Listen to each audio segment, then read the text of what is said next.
এয়া আজি মই পচলা বনাম বুলি ভাবিছোঁ। বহাগ মাহত পচলা খাব লাগে, সেয়ে মই এইটো পচলা এটা ভীমকলৰ পচলা লৈছোঁ। তাৰ কাৰণে এই সামগ্ৰীকেইটা লৈছোঁ। এয়া কেইটামান মগু দাইল, এয়া জিৰা, এয়া ধনিয়া, এয়া জালুক, দুটা আলু লৈছোঁ, দুটা পিঁয়াজ লৈছোঁ, এয়া নহৰু, দুটা ইলাচি আৰু লং।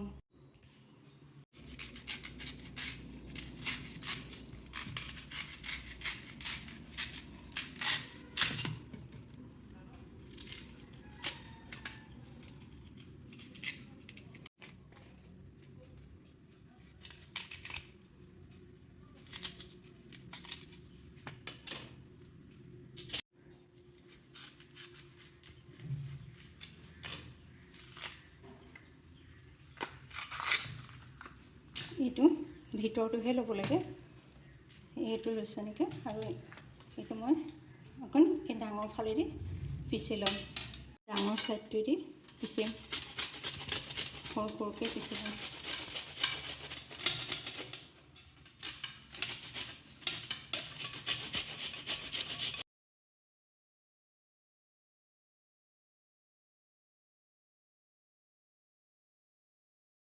তেল গৰম হ'ল, তাত মিঠি গুটি কেইটামান, পাঁচফোৰণ কেইটামান দিলোঁ, এইটো শুকান জলকীয়া এটা দিছোঁ, তেজপাত দিছোঁ।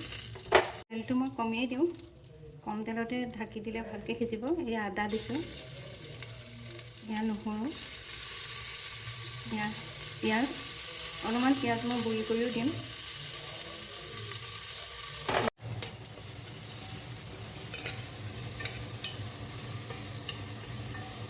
গুড়ি পিঁয়াজখিনি ইয়াত দি দিছোঁ। লং ইলাচি গুড়িখিনিও দি দিছোঁ। ঢাকি দিম, তেতিয়া পিঁয়াজখিনি অকণমান সিজি থাকিব, ভাতটো দি দিলে কম জুইত। গোটেইখিনি নিদিওঁ জালুক, অকণমান পিছত দিম। ধনিয়া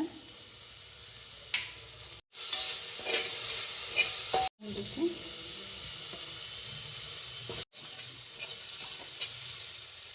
হালধি, নিমখটো কম দিওঁ যিহেতু ভাজিৰ নিচিনা কৰিম। অকণমান লৰাই পেলাই আকৌ কম জুইত অকণ সিজিবলৈ দিম, তাৰপিছত পচলাখিনি দি দিম।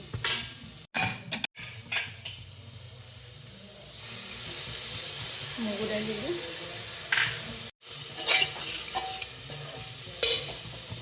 পচলা অকণ দি দিছোঁ।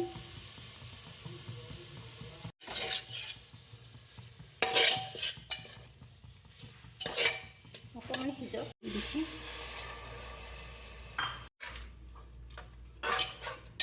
এইখিনিতে মই দুটা হুইচেল দি দিম, দুটা বা তিনিটা।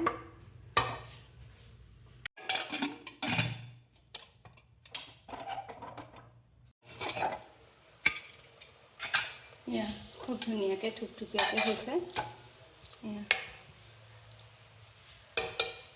এয়া ওপৰত ধনিয়া অকণ ছটিয়াই দিছোঁ, খাবলৈ গোন্ধটো ভাল ওলাব।